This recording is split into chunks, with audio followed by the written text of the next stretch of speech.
Hello everyone, welcome back to my YouTube channel. I am back after a long break. आज हम start करेंगे aphorism number 54 से. Aphorism number 54.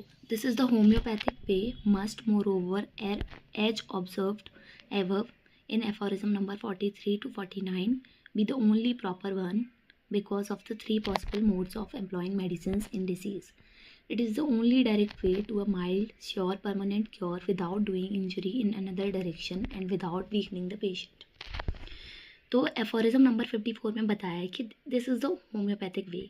सिर्फ एक ही तरीका है हमारे पास. क्या? Homeopathic way must more over as observed above. जैसा हमने ऊपर देखा. कहाँ देखा? In aphorism 43 to aphorism number 49. Aphorism number 43 से लेकर 49 तक हमने देख चुके हैं कि कैसे एक डिसीज़ क्योर होती है, कैसे एक डिसीज़ सप्रेस होती है. ये सब तो एक ही तरीका था ऊपर क्योर करने का. वो क्या था? स्ट्रॉन्गर सिमिलर एक्शन से. तो वो क्या है? वो होम्योपैथिक तरीका है, होम्योपैथिक वे है. Be the only proper one, जो कि एक सही तरीका है because of the three possible modes of the employing medicine in disease.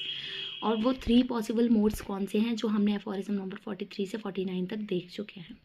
It is the only direct way to a mild sure permanent cure without doing injury in another direction.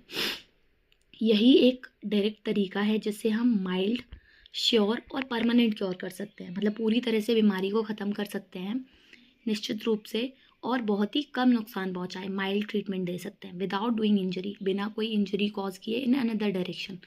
मतलब एक बीमारी को ठीक करने के चक्कर में हम दूसरी डायरेक्शन में कोई इंजरी नहीं दे रहे हैं. और वो तरीका क्या है? वो होम्योपैथिक ही एक तरीका है. And without weakening the patient. और हम इसमें क्या कर रहे हैं? होम्योपैथिक वे से जो ट्रीट कर रहे हैं उसमें हम पेशेंट को वीक भी नहीं कर रहे हैं. The pure homeopathic mode of cure is the only proper way. जो प्योर होम्योपैथिक मोड है क्योर का, वही एक प्रॉपर तरीका है. द ओनली डायरेक्ट वे, एक सीधा तरीका है. The only way possible to human skill. मतलब ह्यूमन के लिए एक ही पॉसिबल तरीका है, मतलब जिससे हम क्योर ला सकते हैं, पूरी तरह से कंप्लीट क्योर कर सकते हैं, परमानेंट क्योर कर सकते हैं और बिना नुकसान पहुंचाए. As certainly as only one straight line can be drawn betwixt two given point. जैसे कि दो गिवन पॉइंट्स के बीच में सिर्फ एक ही स्ट्रेट लाइन खींची जा सकती है, वैसे ही किसी बीमारी से, डिसीज स्टेज से क्योर की स्टेट में जाने में सिर्फ एक ही तरीका है. वो क्या है? वो होम्योपैथिक तरीका है. तो ये था हमारा aphorism number 54 according to 5th edition. अब 6th एडिशन में क्या दिया है? Section 54 in 6th edition as follows. The allopathic mode of treatment utilize many things against disease but usually only improper ones and ruled for ages in different forms called systems. कि जो allopathic method है, जो treatment का जो allopathic mode है, वो disease के against बहुत सारी चीज़ें हैं उनके पास. मतलब सर्जरी भी करते हैं, मेडिकेशंस भी देते हैं, थेरेपी भी देते हैं. बहुत सारे एलोपैथिक ट्रीटमेंट हैं, मेथड हैं अलग अलग, but usually only improper ones. पर उनमें से कोई भी सही तरीका नहीं है, सब कैसे हैं? इम्प्रॉपर हैं. And ruled for ages in different forms called the system. फिर भी वो सालों साल से सिस्टम में बने हुए हैं. उन्होंने अपना एक सिस्टम बनाया हुआ है और अपनी सत्ता जमा के रख रहा है. Every one of these following each other from time to time. और इनमें जो भी अलग अलग मेथड हैं वो एक दूसरे को फॉलो करते हैं, टाइम से टाइम में बदल रहे हैं. मतलब एक समय से दूसरे समय आ गया, एक एज से दूसरी डिफरेंट एज आ गई, पर वो क्या कर रहे हैं? अपना वही मेथड फॉलो कर रहे हैं, बस उसमें थोड़ा सा बदलाव ला रहे हैं. And differing greatly each from other. मतलब अगर उनमें सिस्टम में चेंज भी आ रहा है तो क्या है? वो बस एक दूसरे से चेंज ला रहे हैं, पर वो क्योर की तरफ नहीं जा रहे हैं. वो इंजरी पहुंचा रहे हैं पेशेंट को, सर्जरिकल, जो कि बहुत ही पेनफुल है. Honoured itself with the name of rational medicine. और खुद को क्या नाम दे रहे हैं? रेशनल मेडिसिन का नाम दे रहे हैं. Every builder of such a system cherished the haughty estimation of himself that he was able to penetrate into the inner nature of life. तो जो ये सिस्टम है, कौन सा system? Allopathic method of treatment. जो ये सिस्टम बनाया हुआ है अपना, उसका हर एक बिल्डर, मतलब जो भी उस सिस्टम को फॉलो कर रहा है, cherish the haughty estimation of himself. वो अपने आप को ऐसे दिखा रहा है, अपनी इमेज को ऐसे शो कर रहा है, अपना जो प्राइड है, घमंड है, वो दिखा रहा है. That he was able to penetrate into the inner nature of life. कि वो जो लाइफ है उसका जो इनर नेचर है, वो जो उसका ट्रू नेचर है उसमें पेनिट्रेट कर रहा है, of healthy as well as of a sick. मतलब बीमार को तो कर ही रहा है, हेल्दी इंडिविजुअल को भी पेनिट्रेट कर पा रहा है, and clearly to recognise it. और उसे वो क्या कर रहे हैं, उसे रिकॉग्नाइज कर रहे हैं and accordingly gave the prescription. मतलब उसमें एक तो उसको पेनिट्रेट कर रहे हैं, डिस्टर्ब कर रहे हैं, फिर उसको रिकॉग्नाइज कर रहे हैं, फिर उसके लिए प्रिस्क्रिप्शन दे रहे हैं, which noxious matter should be vanished from the sick man and how to vanish it in order to restore him to health.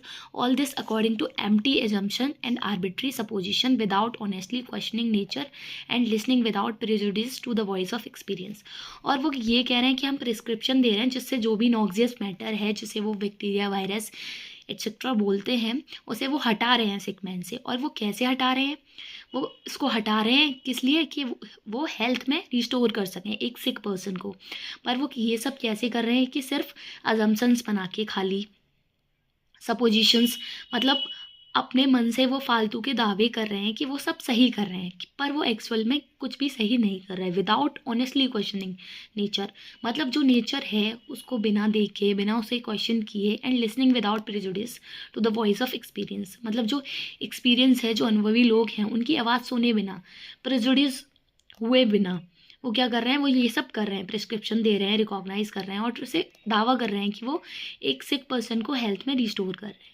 Disease were held to be condition that reappeared pretty much in the same manner. और जो बीमारी है वो वहीं अटकी हुई है, जैसे जिस मैनर में वो पहले थी उसी मैनर में वो रीअपियर हो रही है, या फिर वहीं स्टक है, वो ठीक ही नहीं हो रही है। Most system gave therefore names to their imagine disease picture and classified them, every system differently. अब इनमें से ज़्यादातर सिस्टम ऐसे हैं जो अलग अलग डिसीज़ को इमेजिन करते हैं, उसको एक पर्टिकुलर नाम देते हैं और फिर उनको क्लासीफाई कर देते हैं। हर एक सिस्टम में अलग अलग होता है ये।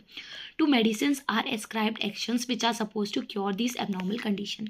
और फिर क्या करते हैं, मेडिसिन देते हैं जो सपोज करती हैं कि वो क्योर कर देगी उस एबनॉर्मल कंडीशन को, पर एक्चुअल में क्या हो रहा है कि वो उन मेडिसिन का जो एक्शन है वो क्या कर रहा है, वो क्योर नहीं ला रहा है, वो सप्रेशन कर रहा है, इधर पैलिएशन कर रहा है, पर वो क्योर नहीं कर रहा है।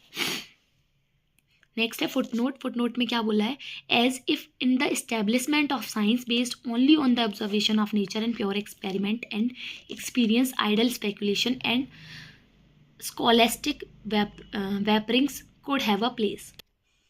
कि एलोपैथी के अकॉर्डिंग जो साइंस है, जो उसके अकॉर्डिंग क्या है कि ये सिर्फ ऑब्जर्वेशन पे डिपेंड है, इन्होंने एक्सपेरिमेंट किए हैं और इनके कुछ एक्सपीरियंस हैं, कुछ इनके स्पेकुलेशंस हैं, मतलब अटकलें बना रखी है इन्होंने, और मतलब इन्होंने अपनी बातों को एक जगह दे रखी है और ये उसे प्रूव करने की कोशिश कर रहे हैं।